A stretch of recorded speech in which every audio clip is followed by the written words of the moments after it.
Hi guys, welcome back to another episode of the Own Your Health podcast session. My name is Abisola and I'll be the host for today's episode. Here with me is... Hi, my name is Olubukola Oluwabukunmi Olumuyiwa. I'm the program manager at AC and it's nice to be here today. It's nice to have you here. Thank you. So today we're going to have an interactive conversation. So have you ever felt like your parents, they do not listen to you when you talk to them about certain, especially about relationships and just life in general? They just tend to shut you off and just dismiss you. Anyway, we're going to be reading a real life story of a teenage girl that spoke to her mother about a certain situation and her mother dismissed her. So I'm going to be reading that for us. My name is Miriam. I'm 16 and I live with my mom. It's just the two of us, and even though she works really hard and cares about me, talking to her about certain things can be difficult. A few weeks ago, something happened that really stayed with me. I left my phone on the table while I was helping her in the kitchen. A boy from school had sent me a message. Nothing serious. He was just checking up on me and being friendly, okay? But my mommy saw the notification before I came back. The next thing I heard was her shouting my name. When I got there, she held up my phone and said, "Don't disgrace me. We get pregnant." Yeah. Sorry. Wow. Sometimes our parents can be really dramatic. Very, very dramatic. For God's sake, it's just a message. And she just said, she stood there frozen. It wasn't even about the message anymore. It was the way she said it, like I had already done something wrong. In that moment, I wanted to explain. I wanted to tell her that boys sometimes pressure girls, that I get confused too, that I actually needed her advice. But the way she reacted made me shut down completely. I just kept quiet because what was the point? Since then, I've had questions I wish I could ask her about safe relationships, boundaries, and how to handle situations I'm not sure about. But every time I think about talking to her, I remember her shouting, and the words get stuck in my throat. Sometimes I just wish she would listen first and guide me instead of getting angry. I wish she would see that I'm still learning, and then talking would help me feel safe rather than scared. I'm trying to put myself in her shoes, and I can imagine that I won't say anything anymore. Honestly, even if I'm the one, I won't say anything anymore. It's just a text message, for God's sake. I just feel like parents should give grace to their children. Like, they are just starting out life. I've not lived this life before. Both of this is our first time living. I'm old. And it's not a conversation that you've had with her before. You just see a message on her phone. Is she not supposed to have friends? She's a teenager. She's growing. She will meet boys. She will meet opposite. Definitely, she's going to talk to opposite gender. She just feel like she blew everything out of proportion. How would you have handled that if you were the mother? Okay, so if I was Miriam's mom, what I would have done better was, Miriam. So boys are now sending you a message, Abby. Oh yeah, now come and sit down. Let's have a conversation. Come and sit down. Let's gist about it. Who is this boy? What's his name? Are there other boys like this? How are you feeling? What are your emotions towards these boys that are around you? Do you also have female friends? They also chat you up. Let's just make it a plain conversation, not necessarily about boyfriends or sex or anything. Let's just talk about it like you are now having friends. You can invite your friends to the house. Hope you know that we can all have a conversation. You can have a tea party. You can have a sleepover, just to make her feel safe and comfortable, letting her know that my house is your house. Bring your friends, because I want to know her friends. So that when she's saying, I'm going to Tomiwa's house, I know who Tomiwa is. And I know the house that she's going to. Peradventure, I might even also pay a visit to Tomiwa's parents, so I can have an understanding of the background that Tomiwa is coming from, and not just shut her up and make her feel unsafe. Now she has already gone to hide. Who knows what she'll be doing with the boy at the end of the day. I feel like even before that, the mother did not have a good relationship with her, because if she had a good relationship with her, she would have known what was happening in her life. She did not even need to find out through that way, that she had male friends. It was really not that deep. Very, very true. Because if she had a good relationship with her, it would have been something that once she gives the boy a number, say, mommy, there was a boy in my class today. He came to school newly today and I gave him my contact. He's fine, he's this, he's that. And just have free conversations. Thank God for growth. Because these things I'm saying now that I would want to have with my children, there are things I didn't have with my mother. Because I can't imagine telling my mom, although my siblings say I'm the one that has the most escapades in my family. They say I have mine, that I'll just 2 seconds, you just looking for me in the house. So we have an outside space outside our gate. So I'll just receive that message. I'm outside, and you just see I would have gone fiam. I'm outside the gate. I'm talking to boy. I'm going to outside to go and talk to her, and I'll tell my mom. I'll not tell anybody. I just go outside. The next thing I'll say, I just hear my name. Boki. I just say bye bye. I'm already going. And where were you? I was in the shop where I was just sitting down, just pressing my phone. They say, okay, Oshe shop like Kodrosi. Sorry, let me say that in English. I'm supposed to be staying in the shop. This one, that one is already night. Go and close the shop. Go and close that. Fiam, nobody know that I've just finished talking to boy. Nobody even know. So I cannot imagine that. And there were some times too that I also did it in broad daylight, not just in the night. In broad daylight, and then my mommy would just come and see the boy, and I'd be like, okay, what am I supposed to say now? What am I supposed to do now? Like, okay, mommy, this can come. But there was, I have plenty of stories. So if I want to start now, I don't think we'll end this podcast. There was one boy like that came to my house. Yeah. So I was in the shop. He came and met me. We sat down with the shop together. We were talking, and then my mommy passed, and he just nodded his head to greet her. Hey, I did not hear the end of it. My mommy said, so is that boy that doesn't have manners that you want to be talking to? Kiniko. She even went and told the boy directly that he doesn't have manners. The boy came inside the house. He prostrated, like lie down on the floor to greet her. Hey, mommy, I'm sorry. Kiniko, prospective son-in-law now. He wants to see mother's graces. Ah, God, my siblings still make jest of me till today. So if you're in Miriam's shoe, what would you do? Right, with everything your mommy has pushed you away, what would you do? So if I was Miriam and I had my siblings that I have now, I'd probably talk to my elder sister and maybe the last one. That one, she'll use me to do a shabo. I'll talk to her. Then if I don't have the siblings I have now, eventually as an only child, it'll be quite difficult. Yeah. But eventually I will have to probably talk to friends, and with the knowledge I have now, I know I'll be getting bad advices. Yeah, right, but the friends are probably our age mates. Exactly, our age mate. And maybe it will even be the same boy that's texting her that I'll go and talk to probably in as the same Miriam. situation as Miriam. And then the boy will say, don't worry now, you know I love you. I want you to lead to another. And the next thing, that pregnancy that our mother is shouting about, she will now have it. Or even something worse. So as Miriam, my heart goes out to Miriam. I can imagine that she's in a very dire situation and wondering what she will be doing, what she should do at this moment. But I hope she has siblings that she can talk to, especially elder siblings, because that's like, or maybe an auntie that she trusts. Yeah, just someone. Auntie that she trusts, just someone older that she can talk to, because my dear friends are just going to mislead her. They're just going to mislead her. So right now, the only hope that I feel like as a Miriam, if I am, is my elder sister or an auntie. Yeah, so basically, Miriam, please find an older person, like even if it's your teacher in school or your auntie, just someone older that you feel like you can share your burden with, because at this point in your life, you actually like need guidance. You need someone that will guide you through life. You need someone that will hold your hands, because growing up as a teenager is actually like it's hard. It's because hard. This is your first time. You don't know what to do. Your body is doing things to you, and you don't know how to handle that. So it's a difficult thing, and I understand. I just want you to know that you are not alone. There are other parents that are abandoning their children. Can you just like give an advice to parents that are watching this, because you don't want your daughter to be a Miriam in this kind of situation? What would you advise? What if Miriam's mother is watching it? What would you tell her? Okay. First of all, I like to quickly tell Miriam that her feelings are valid. Yes. And she's not the only one in this situation. There are teenagers everywhere that we are growing. And to parents out there, please, let's make our daughters, our children, both male and female, let's make them feel comfortable in our space, in the home. Because if we don't make them feel comfortable at home, they will go and learn bad lessons outside. And it is still we, the same parents, that will come and bear the consequences of these bad decisions that they have made.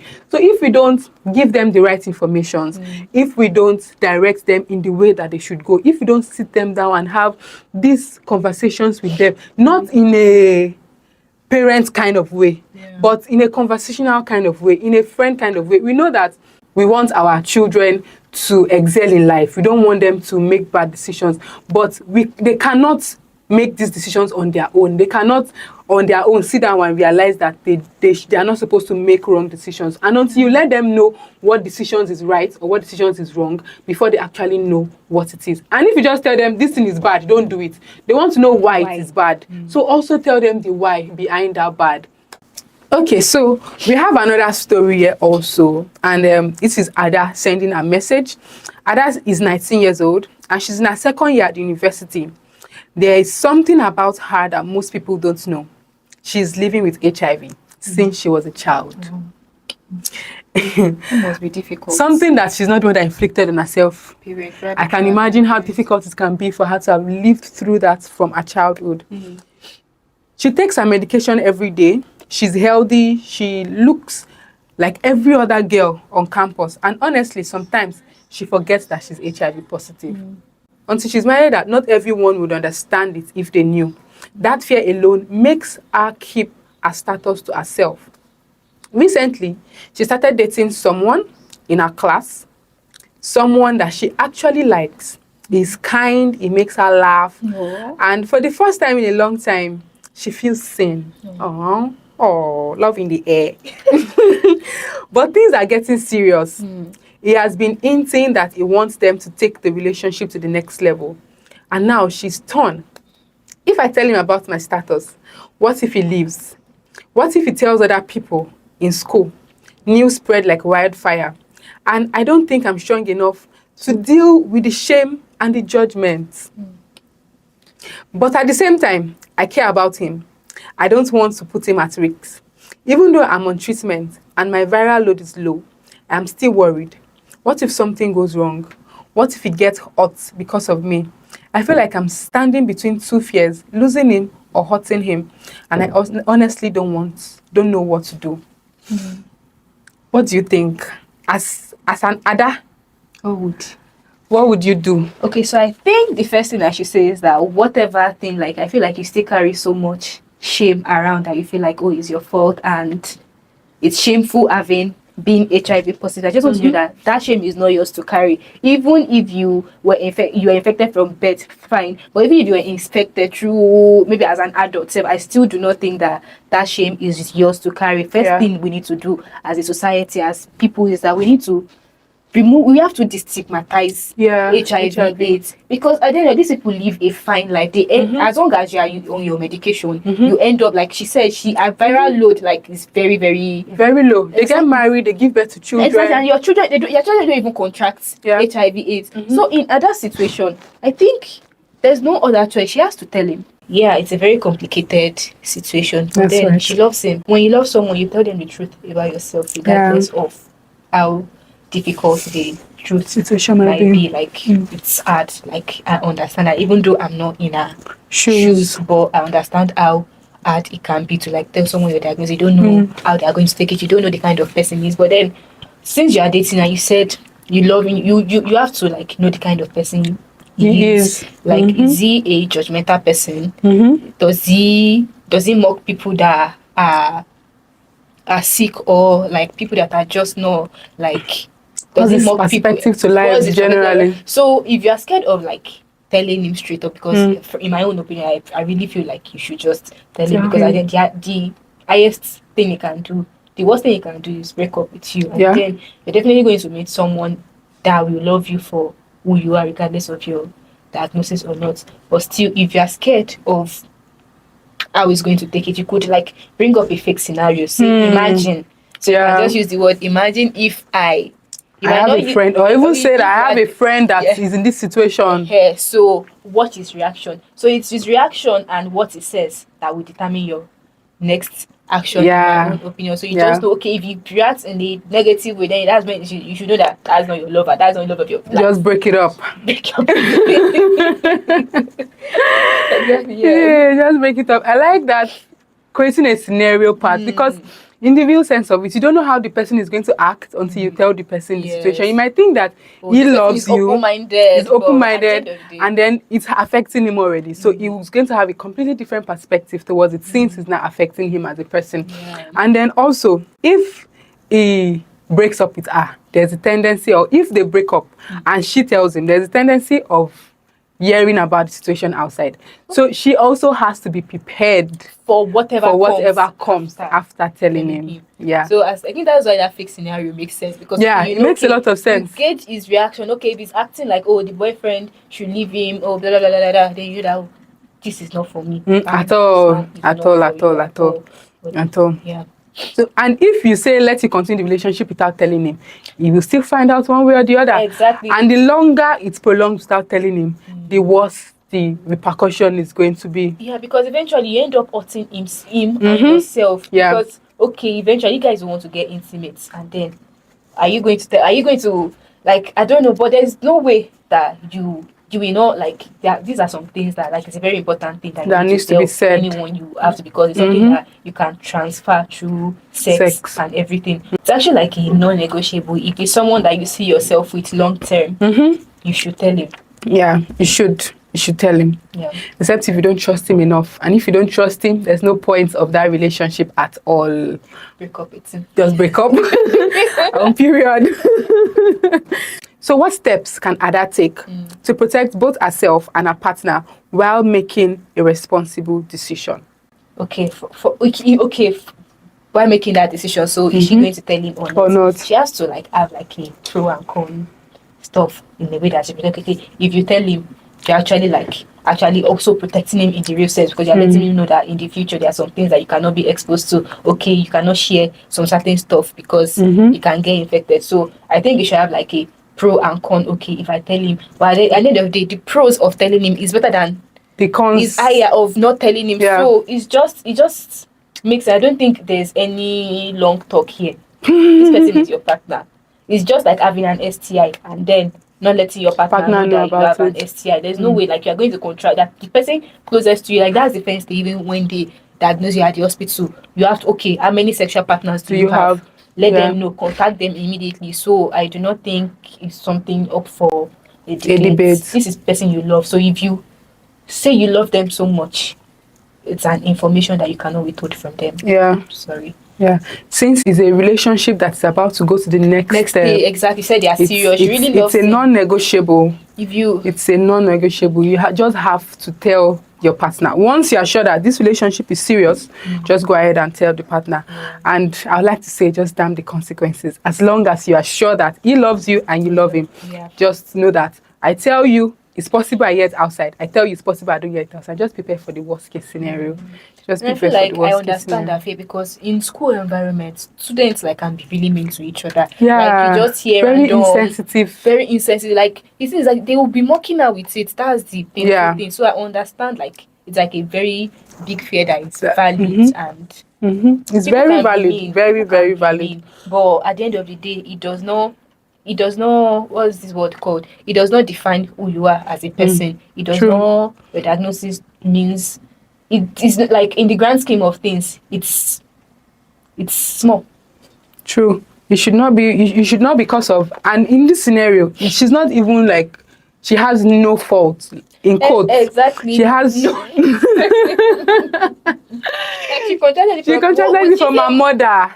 Most likely, for her to have been living with it since childhood, she contracted it from her mother. And that's why I'm saying that we should create more awareness on HIV/AIDS. Like, it's not a death sentence anymore. It was like maybe when in the 80s, in the 90s, that you feel like, oh, HIV is a death sentence. But in this century, in this year, HIV, like, you can live with HIV, you can live a long, fulfilling life. There are a lot of people living like elderly, like they are even more elderly than some people that do not have HIV, like they are elderly. Like, as long as you are using your drug consistently, you are good, you are fine. So first thing we need to do, that awareness, remove that bias in your head that you think that anybody with HIV cannot touch them or you cannot kiss them. You can kiss someone with HIV and you not contract it. It's just like open surfaces. So we need to create more awareness around HIV so we can reduce the stigma that people living with HIV/AIDS face, because I feel like that's one of the major issue here. The stigma that she feels that she's going to face if it tells people about it. Yeah.